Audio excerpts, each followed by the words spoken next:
दाळंबी गावात पिण्याच्या पाण्याची तीव्र समस्या चिघळली असून आज संतप्त ग्रामस्थांनी अकोला जिल्हा परिषदेवर मोर्चा नेला। जलजीवन योजनेतील अर्धवट कामांवर रोष व्यक्त करत त्यांनी प्रशासनाला कठोर इशारा दिला आहे। अकोला जिल्ह्यातील दाळंबी गाव जिथे पिण्याच्या पाण्यासाठी रोजचा संघर्ष आज संतापात बदलला। गावकऱ्यांनी आज थेट जिल्हा परिषदेच्या मुख्य कार्यकारी अधिकाऱ्यांच्या कार्यालयावर मोर्चा नेला। गावात गेल्या अनेक महिन्यांपासून सुरू असलेली पाण्याची समस्या काही केल्या सुट्टा दिसत नाही आणि त्यामुळे आज संतप्त नागरिकांनी रस्त्यावर उतरून जोरदार घोषणाबाजी केली।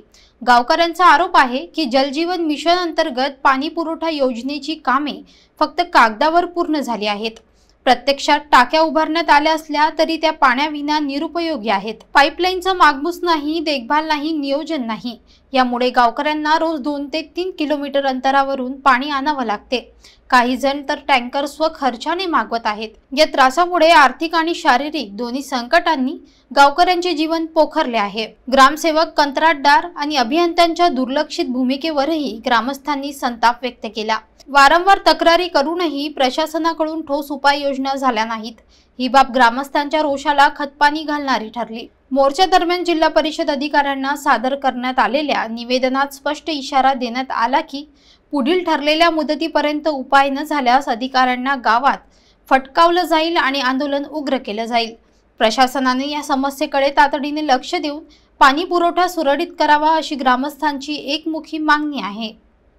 पाणी त्या गावामध्ये मिळत नाही, त्यामुळे या लोकांची भटकंती होत आहे आणि छोटे छोटे महिला, मुलं, छोटे सगळेच तिथे पाणी आणायला हायवेच्या बाजूला जातात की तिथे ऍक्सिडेंट सुद्धा झालेले आहेत। पण आज जलजीवन मिशन अंतर्गत तिथे पाण्याच्या टाकीचं बांधकाम 1.5 वर्ष झालेलं आहे, सुरू आहे, परंतु आजही ते म्हणतात की पूर्ण झालेलं नाही आहे आणि आजही गावकरी ताणलेले आहेत। आज 500 रुपयाचं टँकर गरिबांना घ्यावं लागत आहे, त्यामुळे हे लोक इथे 4दा येऊन गेलेले आहेत। आता ही शेवटची वेळ आहे। आज सीओ मॅडमला भेटल्यानंतर काय निर्णय होईल याचा आम्ही वाट पाहत आहोत आणि याचा निर्णय जर झाला नाही तर यानंतर आम्ही तीव्र आंदोलन छेडणार आहोत। शिवकड 3 वेळा आला, हे धरून आता आमचा 4था चक्कर आहे। शिवकड गेलो तर शिवकड येऊन आमची समस्या काही मिटून नाही राहिली। शिवकड येऊन आमची समस्या काही मिटून नाही राहिली।